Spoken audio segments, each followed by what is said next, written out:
তো যারা আল্লাহর ওলির মাজারকে যেই আমলে আইসা দেখলাম আল্লাহর ওলির মাজার ভাঙ্গে ফেলায়, বোঝা গেল পরের বছর আরো 20টা বাড়ায় ভাঙবো, এর পরের বছর আরো 30টা বাড়ায় ভাঙবো। তো সুতরাং তাদের লাগাম টেনে ধরতে হবে। যেই দেশে দেখলাম মুসলমান কবর দেওয়ার পরে কবর থেকে লাশ তুললে আগুন দিয়ে পোড়াইলা, তার মানে বোঝা গেল আগামীতে আবার সুন্নিদেরকে কবর থেকে তুললা আগুন দিয়ে পোড়াইতে পারে।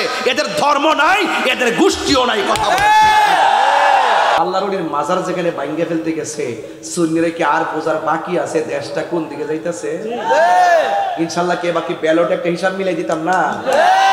কথা কোন হিসাব মিলাই দিতাম না? আমাদের কেন্দ্র যেভাবে বলে আমরা সেইভাবে যাব।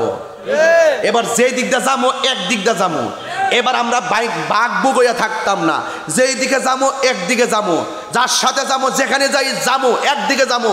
কিন্তু যারা আল্লাহর ওলির মাজারকে যেই আমলে আইসা দেখলাম আল্লাহর ওলির মাজার ভাঙ্গে ফেলায়, বোঝা গেল পরের বছর আরো 20টা বাড়ায় ভাঙবো, এর পরের বছর আরো 30টা বাড়ায় ভাঙবো। তো সুতরাং তাদের লাগাম টেনে ধরতে হবে। যেই দেশে দেখলাম মুসলমান কবর দেওয়ার পরে কবর থেকে লাশ তুললে আগুন দিয়ে পোড়াইলা, তার মানে বোঝা গেল আগামীতে আবার সুন্নিদেরকে কবর থেকে তুললা আগুন দিয়ে পোড়াইতে পারে। এদের ধর্ম নাই, এদের গোষ্ঠীও নাই। কথা বলে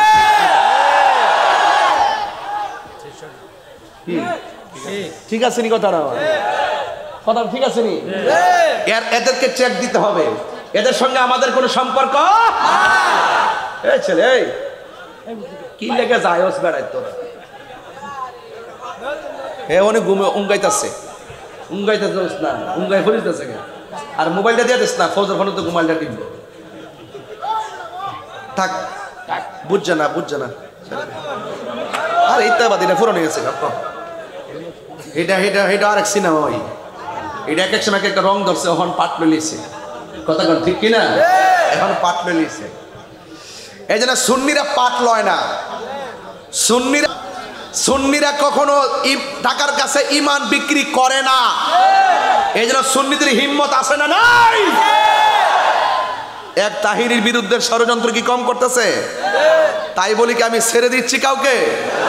কোন টাকার জন্য ধরছি? সম্পদের জন্য ধরেছি? ধরছি ইমান চুর তো জুতা চুর বহুত বালা, কিন্তু ইমান চুর বহুত খারাপ। কথা বলেন ঠিক কিনা বলেন? এই জন্য আল্লাহর ওলিরা রওজাতে জিন্দা না মরা? জিন্দা। আল্লাহর ওলিদের ভয় নাই বলছে কে? ওয়া ইলাহুকুম ইলাহু ওয়াহিদুন লা ইলাহা ইল্লা হুয়ার রহমানুর রহিম। যিনি আছেন তিনি থাকবেন, তিনি কে? আল্লাহ। তিনি হলেন সেই ইলাহ যিনি ব্যতীত কোনো ইলাহ, আরো জোরে করে ইলাহ, যিনি রহমান তিনি রহিম। আল্লাহকে জানেননি? আল্লাহ হলেন তিনি আল্লাহু লা ইলাহা ইল্লা হুয়াল হাইয়ুল কাইয়্যুম লা তাখুযুহু সিনাতুহু ওয়ালা নাওম। আল্লাহ হলেন তিনি যিনি ব্যতীত কোনো ইলাহ নাই, এবং তিনি হলেন সেই রব যার তন্দ্রা নাই, নিদ্রা নাই। বান্দাদের তন্দ্রা আছে, নিদ্রা আছে, এই জন্য আমরা মাখলুক। যার নিদ্রা নাই, তন্দ্রা নাই, তিনি হলো আমাদের খালেক। জবানটা খুলে কোন আমাদের খালেক কে? যদি আল্লাহ ছাড়া দ্বিতীয় কোনো রব থাকতো তাহলে কি হইতো শোনেন? লাউ কানা ফীহিমা আলিহাতুন ইল্লাল্লাহু লাফাসাদাতা। আল্লাহ ছাড়া যদি ইলাহা দুইজন হতো তাইলে ফাসাদ হয়ে যেত।